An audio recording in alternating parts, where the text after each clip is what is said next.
Boxing is back with the IBO World Light Heavyweight Championship. Can Suarez take the belt? Or will one of Britain's brightest prospects, Lyndon Arthur, seize victory? Big Fight Live, Arthur versus Suarez. Friday at 10 on Channel 5. Razaban IFL TV proudly sponsored by Everlast. Ben, Shalom, fight week. Yeah. Lawrence Okoli, excited? Yeah, very excited. Obviously, it's been a long time out the ring for Lawrence, and so he'll be delighted to just get started. A lot of changes.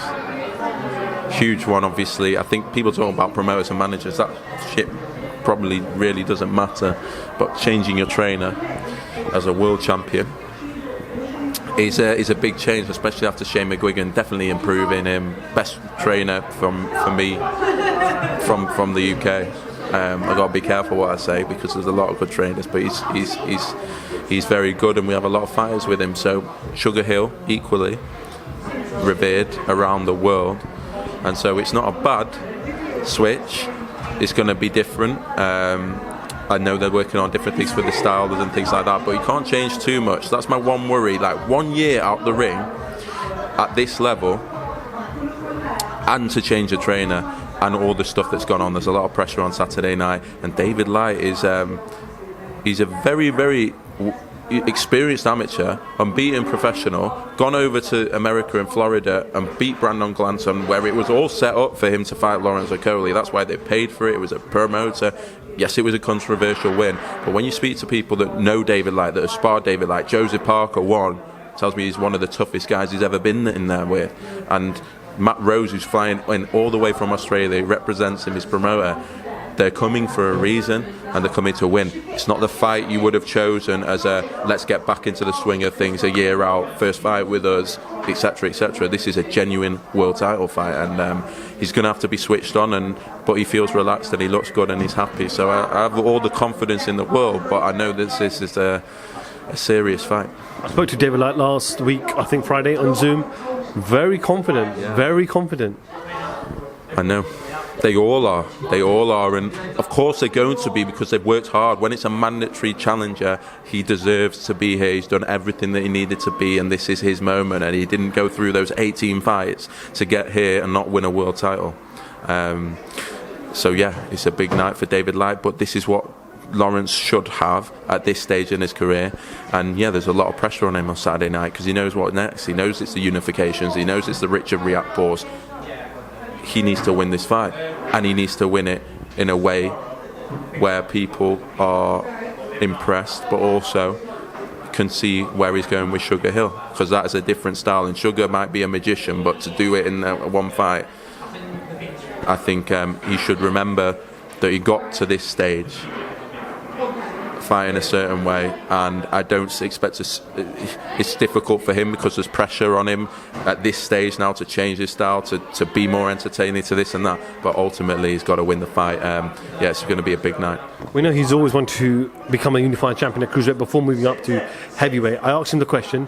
You've announced today Chris Smith fights at his beloved football stadium, May 27th. And I said, it's not confirmed yet, but he could be fighting for a world title. And I said, if he does fight for a world title and he wins, would you consider that fight? And he said to me, Chris is a great friend. I wouldn't want to fight him, but this is business. Of course he'll fight him. It's like, look, now they're not with the same trainer. I think that was the one thing starting in the way. And look, that cruiserweight division, Richard Riakporhe, Chris Smith, Lawrence Okoli, all in the top 2-3 in certain governing bodies, all now at the peak of their careers, the absolute peak where they're ready to go. It's fun, it's good. Lawrence will unify next, if not fight Richard Riakporhe. CBS has got a massive announcement, a press conference on Monday for the stadium. Lawal's facing Chamberlain for the British title. Bradis is knocking around. Massey's there. There's a lot of fights that can be made in that cruiserweight division, and I think it's special because these are our world champions. There's not many of them now. Lawrence is one of our only British world champions. I think he's going to have a great career at heavyweight, but for me right now he's the best cruiserweight in the world, and let's see him get really tested. Let's see him in those unifications. Let's see him in the Richard Riakporhe fight. Richard said to me, it was Richard that said you better get Lawrence. You know, he wants that fight. as much as anyone. And that will be, I think, one of the biggest fights in British boxing in the next 12 months. Announced today, obviously, Ben Whittaker returns on the Boatsi card. You've announced the Bournemouth show, and June 10th, Adam Azim, York Hall. So quite a few shows coming up in the next couple of months. Yeah, and more to announce. We didn't want to go overboard this week because we've got Lawrence Okoli to focus on and a big fight and a big night here in Manchester. But Ben Whittaker feels like a new signing. His debut was one of the most ridiculous debuts I've ever seen, and the noise that he created off the back of that was something quite special. And just delighted that he's back in his hometown, and this is where it starts for him and Fraser. We want to build Birmingham. Midlands boxing has never had it easy. It's never been easy to sell the arena. We're going to have a massive night. Tyler Denny, who's the unsung hero, I'm very excited for him to now be on the right side of the promoter and get his night at Birmingham. I think it's going to be a big night. But yeah, Ben Whittaker feels like a new sign. Lauren Price, Carrie Sartis all feel like new signings after being injured next year. Okoli, Boatsi coming over. Azim is just blossoming and the headlines again in June. And Marshall, hopefully, announcement next week as well. So it's going to be a busy 2-3 months. We're excited. We're going to put on some big fights. And we want to work with other promoters as well and continue to do what we're doing in France and Poland and a few other things and just make it more regular and keep bringing through new talent, because it's very easy in our position to just say, all right, let's do I'm not actually going to name names because I don't want to be offensive, but the names we all know coming to the last 6 months, 12 months of her career, it's very easy for us to go and do that and regurgitate and this and that. We're trying to take a long-term view and do the fights, British fights that fans want to see, but also create some new superstars. And yeah, we think we're on our way now, and yeah, it's exciting to announce some of the schedule and then a lot more next week. The fight that everyone's waiting for is Chris Eubank Jr. and Liam Smith. Eddie Hearn was on TalkSport yesterday when asked about it. He said Chris hasn't signed yet, and they're potentially looking at that fight for Conor Benn, June 3rd in Abu Dhabi. Is it a concern on your part that Chris might just take the Conor Benn fight because, as Eddie said, it's worth 2 or 3 times the amount that he'll get paid for Liam Smith? I think I never had a contract with Eubank Jr. My contract's with Wasserman. The rematch is in the place because they forced the rematch on us to get the fight with Liam. So we all agreed to the rematch. The chance. Cheers, bro.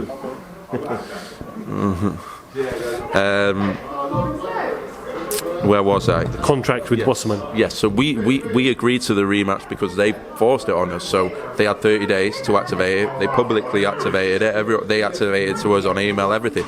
So we have a contract with Wasserman, not Eubank. So whether Eubank signed, I think that's a question for Wasserman. We're just having to do what we agreed to do to get Liam that opportunity in that big night. And so we're cool. We as I say, I think it's a question for Wasserman and Eubank. I do feel uncomfortable still about talking. I feel it's such a relaxed nature now to the whole drug thing. It's quite remarkable. Not just saying from Eddie, just from the sport in general. I might be a minority. I think it's crazy in that sense.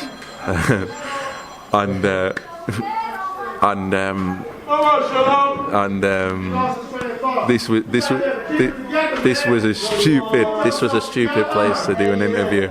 And it's all good. It's everyone leaving. Go on. So look, as I say, you'll have to ask Wasserman. I never had whether Chris has signed with them or not, I don't know. But surely from your perspective, that is a new pay-per-view event. We saw how great event of it was a couple of months ago. It's a pay-per-view event that you want to schedule in your calendar, and also Liam wants a date as well. So surely you've got in your mind a timescale of if that fight's going to happen or not in the next couple of weeks. Yeah, I mean, we both committed to it, so we had to. So we just expect it. It's not, as I say, this is not a fight that was contracted by us. This was the other way round. So that's all I'll say. I've learned not to expect everything in boxing. There's a lot of competition. There's a lot of people with their backs up. There's a lot of people trying to pull our pants down. There's a lot of people not wanting us to do certain things. But we will just focus, do our best for the fighters, and that's it. But as I say, our contracts with Wasserman, not Eubank Jr. But I know I've interviewed many times, and I know you don't like talking about other promoters, but sometimes, as I said, if a promoter says something, I need it clarified from your end, hence why I've asked, and also further about Eddie's comments about Joshua Boatsi leaving.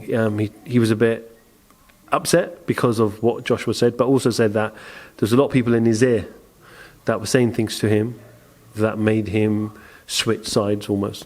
There's a lot of people apparently in Lawrence's ear and the wrong people in everyone's ear that decides to move. Again, if we start getting the back and forth, then it's going to affect my ability to make fights. And I've got a good relationship with Frank Smith, and I spoke to him yesterday.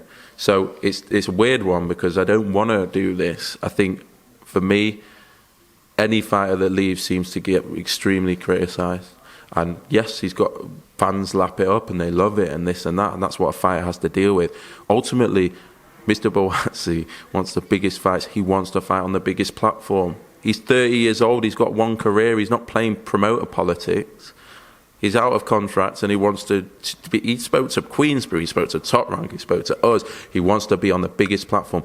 Boxing isn't, but he still will get exactly the same fights. It's not like, why are we saying, oh, you can only fight Yard if you sign there, or you can only fight this person if you sign there? Is that not what's killing the sport, where fighters can only do certain things if they sign with a certain promoter? It's ridiculous. I think we've shown that we'll make the fights, and we'll make the fights whatever way we have to. One of the things he did say was that if he wants to remain as a domestic fighter, right, he's where he is where he is because he wants to be just a domestic fighter. If he was with us, we'll make him a global star because we have a global platform and the biggest platform in boxing. But it's not. It's, again, if we distribute to 50, 100 countries we work with Dazn as well. So I'm not saying anything bad about Dazn. Eubank Smith was on Dazn. We can sell to Dazn. We can sell to anyone in any country. This is about local audience and becoming a superstar. Do people not understand that not everyone is a Canelo or an AJ right at the end of their career, where cash out time? It's a different model. Those boxers are there to. Again, people just don't understand the sport, so they listen to a lot of nonsense. Those fighters are there to bring numbers to a platform. Our platform is to bring numbers to the fighters. We have over 11 million subscribers on Sky. We have 100 million people on the website. We have everything. Yes, in the UK, where we're building stars. We distribute all globally on different networks, whether it's Canal Plus in France, whether it's Germany, whether it's Scandinavia, whether it's South Africa with Supersport, whether it's Australia with Fox, whether it's US with ESPN Plus, or whoever it might be that we're selling to. Those networks are just as big in their local markets as any. So yes, it's not on one platform, but it's everywhere. For us though, the UK market is imperative for any star. You grow a star because they become out of a local hero, and he understands that. Everyone understands that. It's just loads of jargon and this and that, and it's all noise, and I don't really care because I'm focused on what we're doing, and so is Buatsi. But Buatsi wants the biggest fights. He wants to be on the platforms. We work with every other promoter. He's going to have the big fights. The Yard fight's always there for him as well. I think he's going to have the big fights, and just in a place where he feels where he wants to be, where he's active, where if he fights for a world title, perhaps there isn't, if maybe he's a mandatory, so there isn't a rematch clause and then this and that, he can win it outright. There's loads of factors to say why after a year out the ring, he doesn't want to fight Bivol twice and then be in a long-term contract when he thinks he can get those fights anyway, and will get those fights and will get those big fights, but be active. And be on the platform he wants to be. And clearly there was a breakdown in a relationship as well. But when someone's out of contract, they can choose to fight who they want. Just because they don't re-sign doesn't mean they're a bad person or a terrible fighter or don't want to fight anyone. People need to understand and get real. And again, this tribal thing around you can only fight certain people if you're with certain promoters. If that's the case, it's a very sad sport. And that's what's going to drive the sport apart. And I guess if it wasn't for mandatories, think how messed up the sport would be. I mean, we're seeing it with unifications, but mandatories are the things that actually force fights to happen. If we're going to act like that, then imagine if they didn't exist. I think it's sad. the promoters need each other to grow the sport, and it's becoming so fragmented that unless they do, then it won't, because these networks are powerful and they pay a lot of money for boxing on their channel. It's not going to stop, so we may as well work together and try and stay out of that. And as I say, I think the Buatsi perception is completely wrong, and I'll defend him forever on that. Lawrence said some comments about Eddie Hearn on TalkSport about jealousy and stuff like that. Eddie, I think, did some Twitter stuff, Twitter space, where he said, and I quote, that Lawrence hardly entertained, and he says that they're giving out the whole arena for free on Saturday. Yeah, again, he'll say anything he can to talk down about a fighter that's left him. He wasn't saying that when he was. We're in Manchester and it sold unbelievably well for a guy that never even visited Manchester. It's given us an opportunity to put grassroots fighters and fighters that haven't got that opportunity down. Michael Gomez Jr., Karis Hartingstall, Fraser Clark, but also local fights, local talent, Callum Simpson, who for me is a sleeping giant in his division and is going to show that on Saturday night. But for Lawrence, he's a world champion. He's the best cruiserweight in the world. He's going to go to heavyweight and do things that no one expects him to do as well. And there's a lot of upset as to why he's left. And so you can expect any criticism possible levelled at him for a long time. And he's a big boy, and he's thick-skinned, and he's in a good place, and he's happy, and he gets to fight and he gets to be active, and we should be celebrating our best fighters. Dazn announced they are now available on Sky. Just want to get your reaction. Obviously, I know you're on Sky Sports, and I know it's different. I know some people think that. I remember David Hay, when David Hay went on Dave. You know, it's different. You guys still have that powerful engine behind you guys with Sky Sports News. We know after Premier League football to obviously advertise and market your events. But do they become even bigger competition, the fact that they're on Sky? Every channel in the UK is on Sky. I can't believe Sky. Again, Dazn is a great platform, investing lots of money, good people, and they're going to do great things in boxing. But they could have had a channel on Sky when they first launched.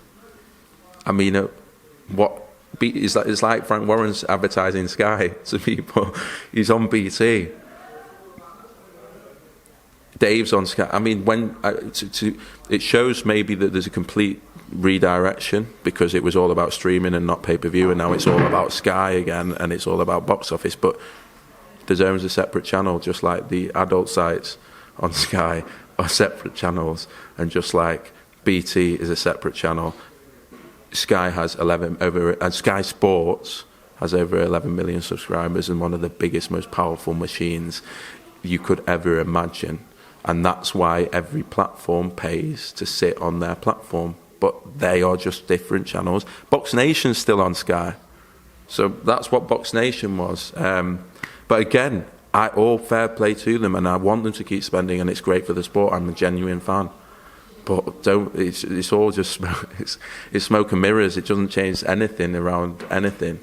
But again, I don't want it to come across as bitter, but sometimes it's like you have to just point out what is actually reality here, and this switching how things are being promoted, and now Sky is such an amazing thing. Sky Sports was dead 18 months ago, or 12 months ago. Now it's like the biggest attraction.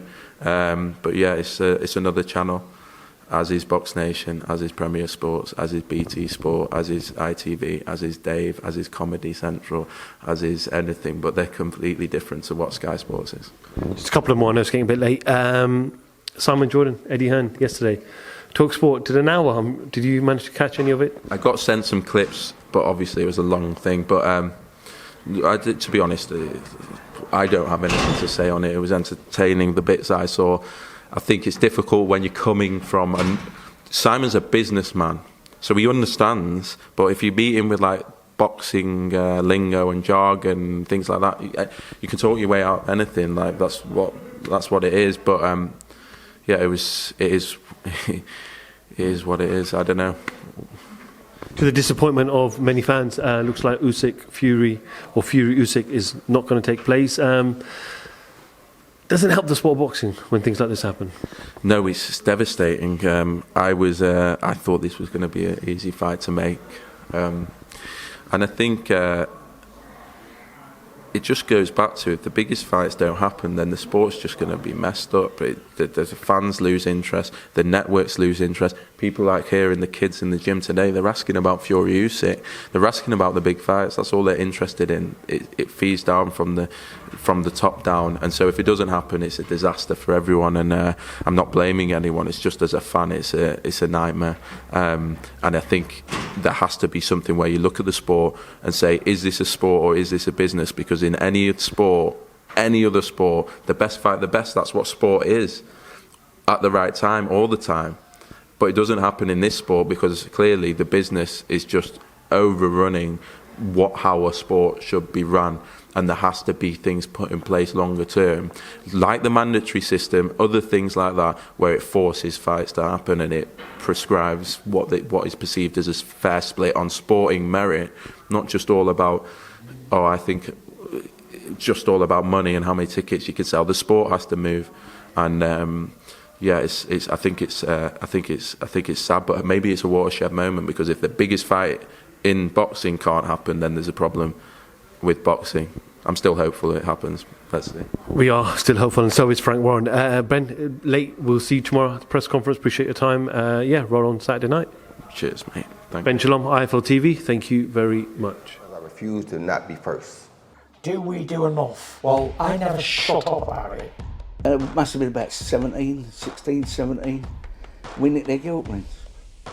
Right, the bouncer's guilt ring. This is no good for me. That's the reality. If you want the honest truth, and I see it every day,